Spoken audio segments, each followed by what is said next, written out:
Dali. Oh, dali. Gugutom ka. Grabe. Ha? Gugutom. Oh. Sino yung nagwawala na yun? Oh, yan. Ang ating vlogger, si Mr. Ronald Dayan ay nagpapadede. Lakas po magkano no? Oo, ay naku, 10 seconds lang ubos yan. Siya nga. Oo, yan oh. Walang babaan yan. Grabe. Oh. Ano pong gatas ito? Doll milk yan. Galing pa Australia yan eh. Sadya pong inaano nyo na siya. Oo, in-order ko kay So and Seo. Ito po yung sabihin ko Yung isa kasi, yun, pinapadede yun. Ito, hindi pinapadede, kaya Kaya ito pinapadyan. pinapadede ko. Tignan, ubos oh. Grabe. Solve. Grabe. Okay. Ano pa? No more. Magandang araw mga Talongs TV. Tayo po ay bumisita dito sa isang goat farm dito po sa Lucban, Quezon, kung saan meron po siyang mga si sir na alagang mga full blood, bower at Anglo-Nubian purebred, si Kuya OG Abalos. Dito po, marami po siya dito mga kambing.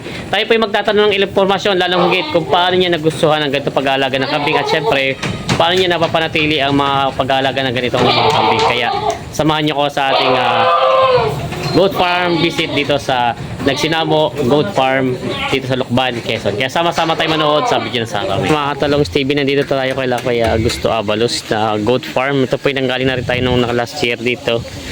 Pero ngayon lang tayo magpunta. Yan po. Tayo bibisita ulit dito sa kanilang mga kambingan. Yan po. Magandang hapon po. Balot na balot yung inyong Oo, galing sa Bagyo eh. Oo nga po. Ayan si Sir. Hindi ko na nakilala si Sir ay. Tinatawagan nga kita eh. Ayan. Kamusta po? Mabuti naman. Ayan. Welcome ulit. Si Sir. Magandang umaga. Nandito po tayo ngayon kila Sir. Ano nga ulit pangalan, Sir? Augusto Abalos. Si Sir Augusto OG Abalos. Abalos. May isang taon na po yung huling punta ko dito sa inyo, no? Oo, 14 months. 14 months, mahigit isang taon na pala. Sir, ako yung matanong lang po, pwede po yung magkwento kung paano kayo nagka-interest sa ganito pagkakambing at ano ang trabaho niyo bago kayo nagganito na sa... Ako ay dating OFW. Apo. Nagtuturo ako sa Aramco sa Saudi Arabia. Apo. Nag-retire ako last year. So, ito ang aking retirement na pinagkakabalan dito. Sir, ba't naman sa goat farming ang nagustuhan nyo? Kasi marami naman mga ibang business o kaya meron kayong pwedeng maglagay ng invest. Ba't sa napag-isipan nyo sa kambing maglagay ng inyong pera? Aksidente. Oo. Yan. Yung dati kong tao dito ay may alagang 4 na kambing at saka isang baka. Sabi niya, bossing, baka gustong bilhin mo yung hayop ko. O sige kaka, magkano ba? So, tapos nung nagka-interest ako, research, panood ng mga vlog sa YouTube, ganyan. So hanggang yun, napaibig na. Nagsimulang magpundar ng mga kambing. Wala pa nung ako'y nag-abroad. Saan po kayo nag-umpisa? Ilang kambing po ang inumpisahan yung pag-aalaga? Simula ako sa mga native eh. Native po. Tapos bumili ako ng isang purebred na Anglo-Nubian box sa Aluminous Goat Farm. Apo. Ngayon nagsimula ng bumili ng mga purebred na Anglo-Nubian sa Baras, sa Tanay, kay Severino Goat Farm sa Arayat, Pampanga. Yan. Meron din kay Aro Valerio sa Bacolor, Pampanga. Umattend pa nga yung mga tauhan ko dito sa one-day seminar doon sa kay Mr. Valerio eh. Apo. Pag uwi, may dalawa ng Kambing na dala. Oo, kasama ang gatas, tsaka ang pagkain ng kambing. Oo. Ano sir ulit yung trabaho niyo po bago kayo nag-retire sa mga... Ano ako, yung industrial skills trainer.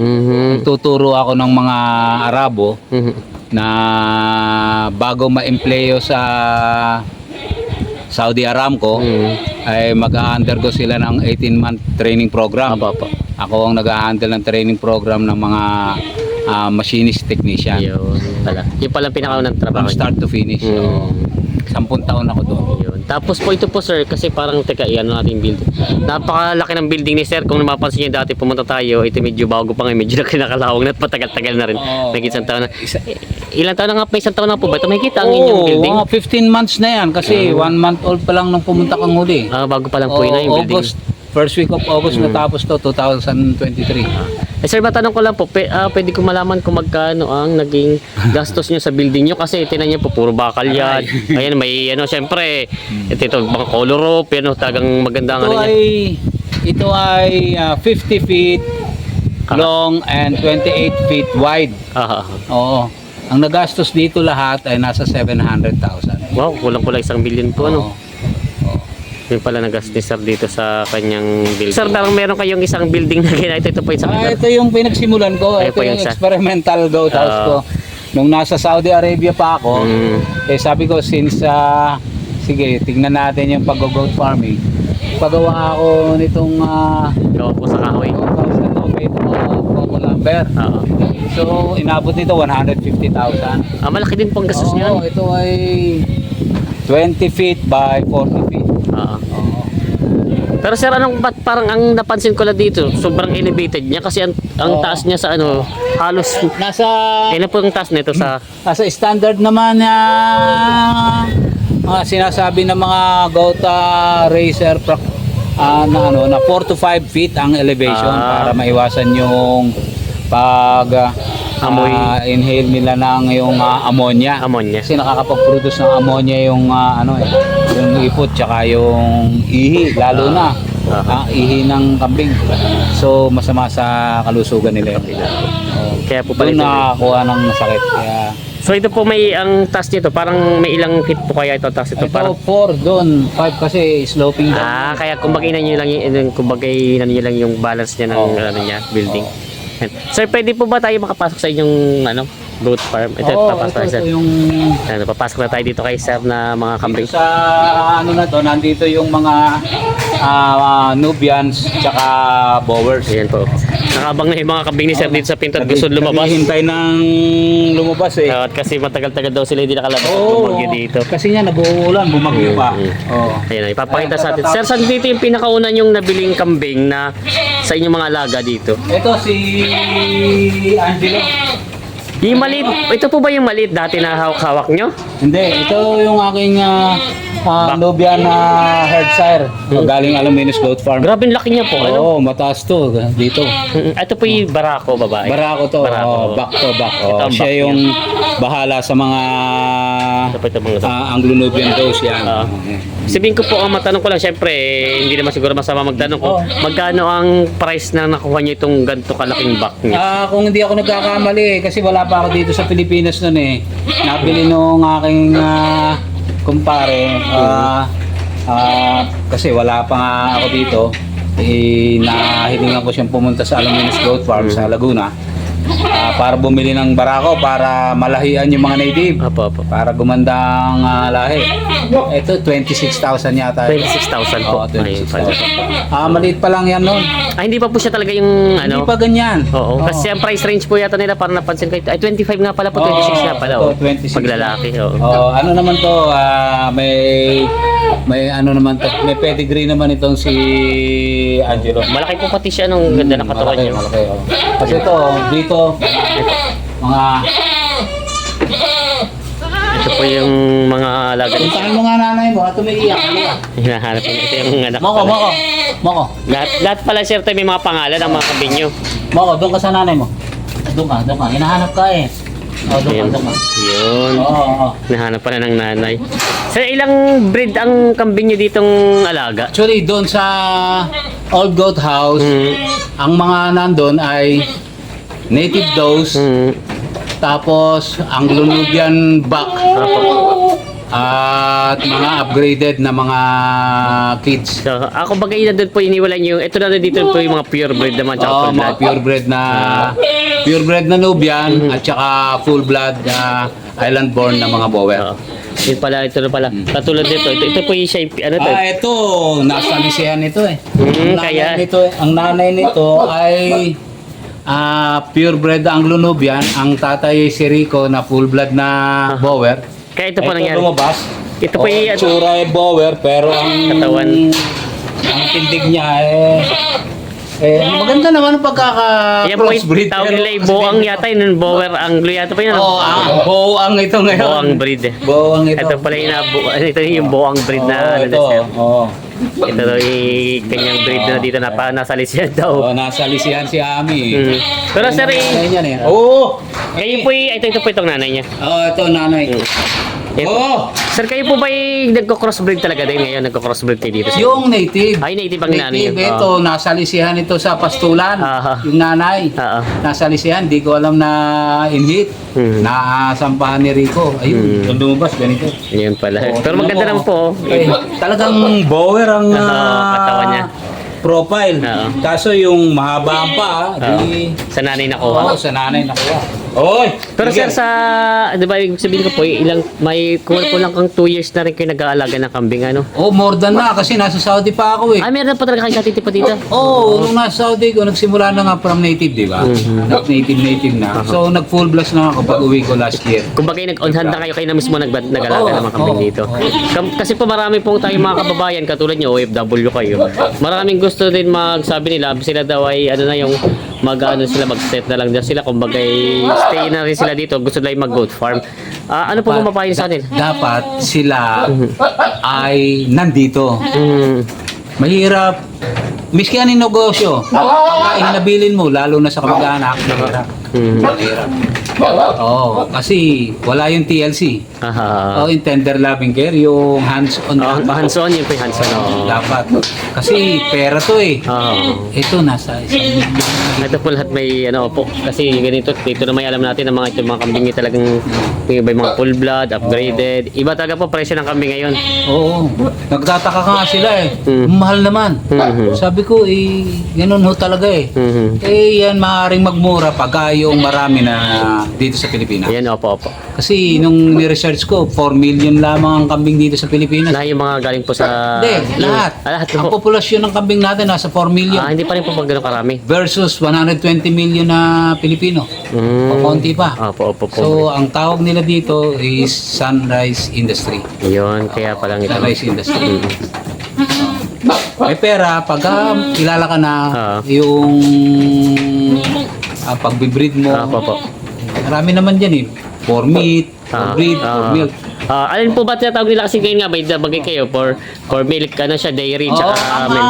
Ang dairy, ang mga Anglo-Nubians. Anglo-Nubians po. Sa anin, yan, Lamancia, kaya mga ganyan. Malakas Mag-produce ng gatas. mag-produce ng milk. Kaya kino-crossbreed ko yung natives natin sa Anglo-Nubians kasi mahina mag-produce ng milk ang ating natives. At saka maliliit. Miski isang taon na, Hindi pa nalaki. daig pa ng mga 2-3 month old na mga bower o Nubians. Opo. Kumbaga yun ang ginagawa Swerte niya. ka pagka may 20 kilos ka na na native. Yung pala. mature na yun, ha? Mature na po yun. Mature na yun. Ito po bang ganito, yung mga ganitong size, kumbaga anong inaabot niya mismo yung mabigat na size? Malalaki ito, oo. Yung mga Nubian, 60, 80, Opo, ito po parang malaki nga po ito. Ay, yung isa kanina. Yung mga bower, 80, pagka umaabot ka ba yung mga pinanggalingan yan, lagi 100, 120 Malaki po, kilos. Yun po palang bower po ay meat type. Meat type, Yun pa yun. pero you will not slaughter the bower. Yes. Kasi ang mahal. Mahal. Ini-imagine ko nga eh. Pagka nagkatay ka ng bower for meat, baka 1,200 per kilo. Malulugi ka pa sa... Mahal, walang bibili no? Walang bibili. So Ayan. for breeding, for Breeding now. purpose. Kasi unang-una, wala pa masyadong market ng meat. Wala pa.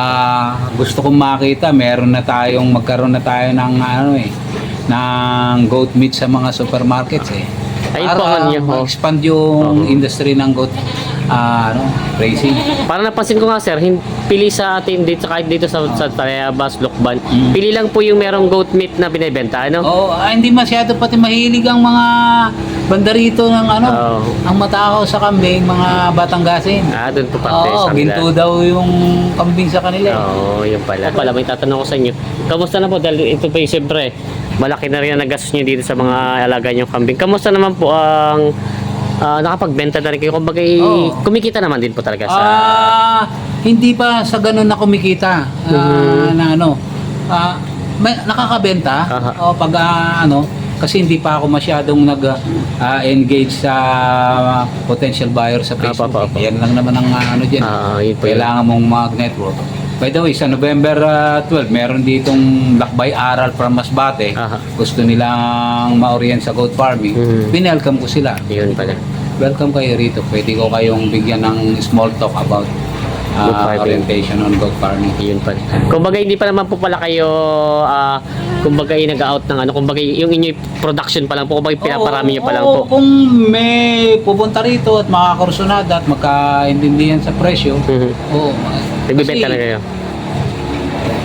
Sa totoo lang, kung ikaw ay nandyan na sa kapalapit sa mga hayop mo, Oo, ang hirap bitawan. Opo, Lalo na pag yung parang mababarat pa. Ah, Sabi ko, imagine yung length of time na pag-aalaga. ano ko dyan, tsaka yung pag-aaruga.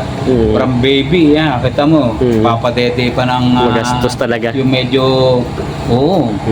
Kasi 1 kilo ng doll milk almost 400 pesos. Aba, talaga pong, kung parang nagpagatas ka rin ng isang bata talagang ano, Oo. mas malakas pa nga sila dumete sa isang bata, no? Yung Ang katulad mga kambing muna ang kumakain dito sa umaga bago yung mag-aalaga. na kambing. Ayan, no? Nakakain ako dito 9 a.m. na. Sila 7 a.m. kailangan. Linis na yung mga... Katulad nito, oh. Personally, ako naglilinis nito. Kaya Kayo na rin may pressure washer yan. Pinipressure washer ko yan. Para po hindi mahirap pinip. Eh sir, matanong ko lang po, itong nandito nyo ay puro full blood, upgraded. Full blood, tsaka purebred. Purebred, Full purebred. blood, bower. Bower po. Purebred, Anglo-Nubian. Anglo-Nubian, ito po yung mga purebred. May ilang heads po itong nandito yung ano? Oh. May mga index card yan eh. May Hindi ko mga ano, oo. Hindi ko maano. Ito, Anglo-Nubian dito. Oo. Yan, dun. Ito pong side dito ay puro Anglo-Nubian. Pati yun dun. Ito pala yung kabilang side. Ito, bower. Hanggang dun.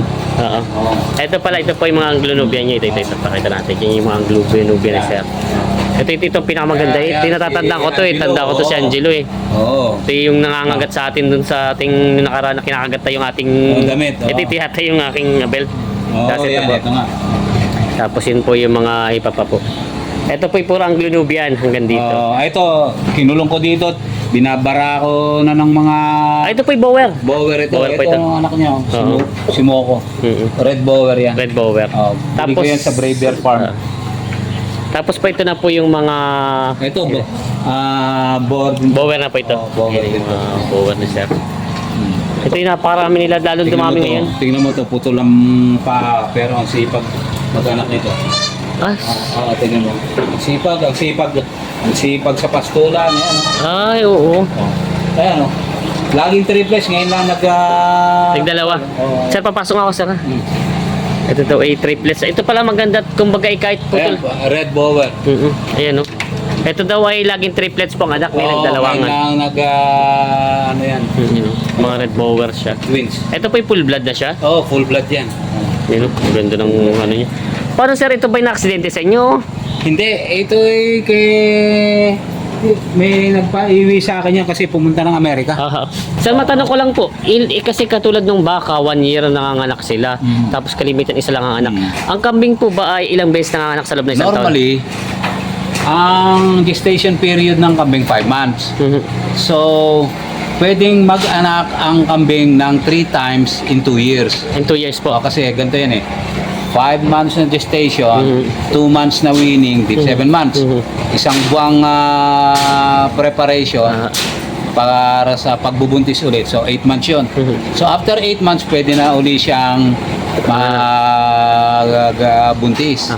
So, 8 months times 3 times, that's 24 months, Apo. 2 years. 2 years. Kaya niya mag-anak ng 3 beses. Hindi po ba posible na magkaroon siya ng anak sa loob ng isang taon na dalawa? Yung dalawang mga anak siya, hindi kaya? Sa inyong experience? 6, hindi Hindi kaya po. 14 siguro, 14 months. Kasi masyadong 1 month at saka kakaawa. Nakakawa yung yung O kasi hiwalay. tingnan mo, 5 buwan. Aha. Tapos pagkatapos ng 1 buwan niya na nagpapadede, Aha. buntis na naman. Buntis na naman. Kakaawa yung inahin. Pero kaya naman po sana, kaya naman kakaawa yung inahin. Siguro, pero hindi ko pa Nasubukan. susubukan kasi normally nga mga nagte 30 months sa akin bago mga 10 months. 10 months po. 10 months ang isang cycle ng breeding. Yun pala yung answer. Pero yung... Kasi maganda rin naman yung ma-condition muna yung inahin. po. Mahirap lalo na pagka dalawang dumedede. Apo. Talagang hirap tumaba ang kambing. Pero normally, sir, matanong ko lang, normally po, sa kambing po talaga, ilan ang kalimitan inaanak niya? Isa lang? Isa, may dalawa ako. Madami, lalo na sa second kidding, marami ang twins eh. Dalawa po talaga yung Sa kalimitan. una, minsan talaga isa lang. Isa lang. Oo. Pero pagka twins, Pero nakikounter na kayo ng magtatlong anak? oo, kaso hindi pa ako sinuswerteng makakuha ng 3. Yun, nanganak ito ng Tatlo po. 3. Paglabas nung sa patay na. Patay na? Oo. Ayun. Ito, bower ko eh. Ayun. Bebe! Bebe! Ito. Tayo, bebe! Lalaki ng mga inyong Bebe! mga... Tayo, bebe! Tayo! Ito, Ang lalako ni- patingin ng mga baby mo. Ayun pala, may anak pala. Oo, ito. Patingin! Halika, bebe! May mga anak pala ito. Ito. Yung ganda. Grabe ganda ng anak ng ano ni sir. Oh. Traditional to eh. Traditional boar. Ganda pati pala yung nanay niya, maganda ano. Oo. Sadya maalagang-alaga nila. Tingnan mo, kambal oh. Tingnan mo oh. Yan oh. Umpak yung tiyan, hirap na Lalo na pagkapapalaki na to, lakas dumede. Lalaki pa na. Ibig sabihin marami na rin palaki na paanak dito na mga kambing ano. Magto 2 years na rin ano. Oo. Anong na-encounter nyo, na-encounter nyo na naging problema o sakit ng mga kambing nyo? Problema ko rito, yung scoring o pagtatay. Ayun. Kaya ang ginagawa ko ngayon, kasi ginagawa ko, dati ay pinapalabas ko sila ng alauna ng hapon. So, minsan umulan, tapos pero hindi umuulan, minsan aabutin ng ulan doon. Pero ito mga to, maramdaman lang nila yung nandiyan na ulan, uwi na yan eh. Nagtatakbo na sila. Takot dito sa ulan eh. Hindi katulad ng mga native eh. Problema ko, yun ang tatay. Tatay talaga sila. Tapos ang aking suspecha ay nagkakaroon sila ng parasite infestation. May mga mortalities ako. Masakit pagka sa pakaramdam ng nag-aalaga. Gagamutin mo ng Scorex. Scorex pang ginagamit. Meron pa akong dextrose. Meron nga ako nandun isa ngayon na bisiro eh. Sinusupahan ko pa ng blue Gatorade eh. Kasi po nagtatae. Yun pala. Scorex, Gatorade na blue. Paano yun sir na ano yung mga ganun? Kung po yung pinag-aaralan? Naisishare lang ng mga kasama natin mga nagkakambing na maganda raw. I-combine yung Scorex, pang-rehydrate yung Gatorade. Di sige. Sinusubukan niya. Mabuhay ka lang. Ginagawa sir lahat ng paraan. Kasi nangyayari, magtatae. Tapos gagaling. Tapos walang ganang kumain. Tapos manghihina. Lagi na lamang nakaupo. Hindi na tatayo, hindi na makatayo. Para siyang impis. Kumakain. Pero sa tingin ko, yung may parasite sa sa loob ng katawan. Hinahabol ko sa iron dextran, kaya lang pamatcha, paputla ang talukap ng mata. Wala eh. Hindi ko minsan tinitira ko ng oxytetracycline. Wala, nagdo-doktor na rin ako. Ano mo magaling? Hindi kaya ng Scorex. Sige, tirayan mo ng oxytetracycline. Kompleto ako ng gamot. Yun pala. Kaso nga, siyempre, minsan, baka mali yung diagnosis ko. Opo, yun po yung ano. Yung hirap naman. Sa totoo lang. Kaya ayoko kumuha ng retainer na veterinaryo. Bawas pa rin sa puro gastos, di ba? Puro gastos. Ganun talaga eh. Pero nag-aaral pa rin tayo. Sir, pero may na-encounter ka kunyari itong alaga nyo, may namatay din kayong hindi nyo naagapan yung kunyari nagkasakit, may namatay na rin kayo dito? Oo. Sinungaling yung magkakambing na hindi namatayan. Ilan na pong inyong nadali dito? Ay, sa akin mahigit 10. Marami din. Simula ako. Butit hindi kayo na-discourage. Butit hindi kayo nag-discourage at tumigil. Namatayan ako worth 240,000 na pesos. 4 na dalawang ang Lunubian, dalawang island born na bower, mga dumalaga. Patay, 140,000. Grabe laki na po na ginawa, no? Oo. Pero buti hindi kayo na-discourage. Lumulumo ako. Sa sobra ng discourage ko, bumili ako ng dalawang 7. Yun. Ito, 75 yun. 75 yung ano. Kumbaga, imbis na sumuko kayo, nagdagdag pa kayo. Taya! Oo. Nandito na eh. Nandito na rin. Oo. Yun pala si Ang Sir. umaayaw, hindi nagwawagi. Yun, ang pinakamagandang ni Sir. Yan. Nandito na eh.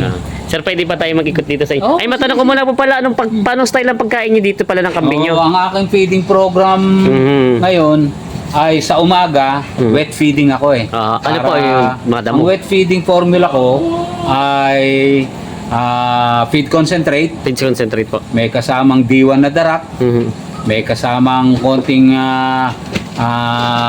ano ba tawag dito, yung palyat, Palyat. palyat, palyat, may molasses Ang dami, no? at saka asin. Yan, Yan, nahaluin doon sa tumbler doon. inahalo nyo Oo, doon. inahalo.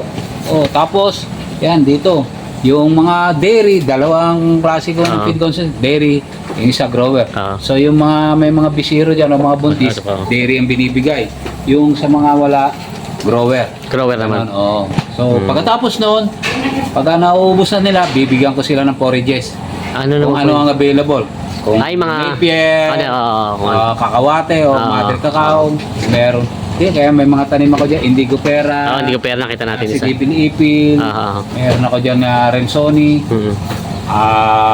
Setaria, tsaka Mombasa, nakatanim dyan sa paligid. Pero sir, sa loob ng halos almost 2 years, hindi naman kinulang sa pagkain ng kambing niyo. Alin? Hindi, yung pagkain niya po kasi Ito, kinulang kayo. kaya nagpo-produce pa ako, nagtatanim pa ako. Palagi. Pero may nakukumpayan naman kami. meron na po. Maganda naman sa malawak ang... Oo, marami mga nakukumpayan dito. Di may papayo niyo din sa mga bago pa lang gusto magkambing, mas maganda unahin nila yung pagkain. Kailangan magtanim na muna. Kung may pagtatanan, kailangan magtanim. Aha. Oo. Yung mga pupunta rito na nag-ano, miski hindi bumili sa akin, binibigyan ko ng mga buto. Ay, pumano Oo, niyo. binibigyan ko ng ano kasi yung setaria para lang lemongrass eh, para lang tanglad eh. Aha. Ihiwa-hiwalay lang tanim dami. Yung palang pinano. Samantalang yung sa akin, binili ko pa from Negros Mm-mm. para makarating dito. Naparami ko naman. Naparami niya naman. setaria. Kung bagay binabahagi niyo rin sa iba. Oo. Yung pagka pumunta rito, sabi ko, bigay ako ng buto. Tanim muna kayo. Oo. At saka kailangan may bahay. Yan na talaga po. Oo. Suggest talaga may bahay. Hindi nga ako nagbebenta ng pagka walang bahay. Sabi ko, tingnan niyo yung kambing ko. Ang ganda-ganda ng bahay. Hindi pwedeng itali yan sa ilalim ng mangga. Oo nga, yun nga. Kasi pag umulan, Kawawa. kawawa. Oo. Tingnan mo, balot na balot sila ngayon. Ito nakapaikot yung trapal ni Sir ngayon. Sir, matanong ko lang pala, saan ba talaga mahina ang kambing? Sa ulan o sa lamig? Kasi dito sa Lokban, alam natin, napakalamig Hindi dito. sa ulan, hindi sa lamig. Sa hampas ng hangin. Sa hangin po Sa sila. hampas ng hangin, yung nahahampasan ng hangin. Doon magkakasipon. Hindi Yung na. naulanan, Okay lang. pwede rin. Oo, sa ulan. Oo. Kaya itong mga to, narinig pa lang nila yung bagsak ng ulan sa malayo, Natakbo uwian na. na yan. Yung tagitikang ulan, uwian na itong mga to. Itong mga lahi. Yung mga native, hindi Ayos lang. uwian, kakain pa. Mm. Miski umulan, kakain pa. Sanay Pag sila. bumuhos na ang ulan, saka uwi. Sa- Pagbasa na sila. Kasi po parang ang lahi po kasi napansin ko, ang lahi ng Boer, Oo. tsaka ng yung Anglo-Nubian nyo dito, puro malamig ang klima doon sa kanila eh. Hindi, actually, maski sabihin natin nakapag-acclimatize na sila dito dahil natagal na rin naman sila rito. Oo, malamig kasi dito sa Lokban. Nature ng mga hayop na ito yung ayaw nila ng naulan. Yan, oo. Pero hangin ang unang-una. Hangin po. Kasi bakit ko sinabing hindi problema ang lamig? Sa Amerika, Kaya nga po, yung lamig. nagyayelo. Oo. Bakit? Nagsusurvive ang Oo, yung mga pangganto. kambing. Oo. Gaganda ng kambing sa Amerika. Diba? Bari ko po, baka siguro nga po yung ulan. Kasi doon naman sa Amerika, Oo. pag taglamig, wala namang ulan eh. Oo, wala. Oo. Yun. Kailangan pagkain. Pagkain talaga. Kasi ambisyon ng mga kambing, kumain ng kumain. Yun.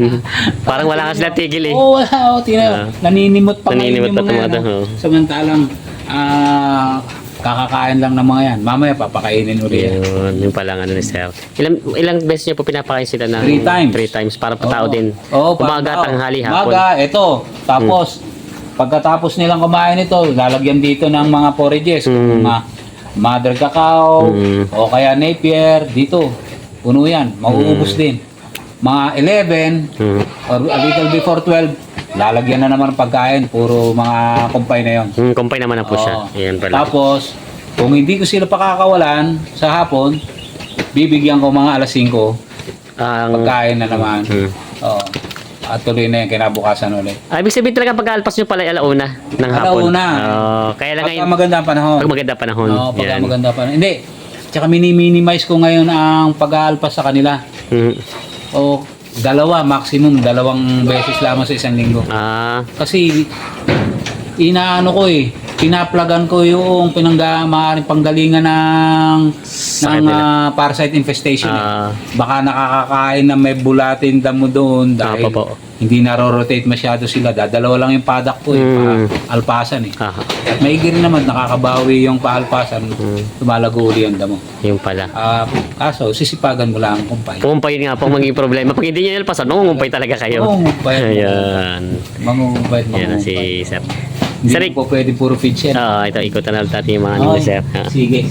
Yan. Ito yung mga kambing nila, Sir. Ito, si Rico. Ito yung aking Ito yung ganda na ako tulog yata. tinatalian ko yan kasi putang man Nanggagano daw talaga siya. nanununog. Ilang beses na ako nasuwag nito. Sadyang ano siya.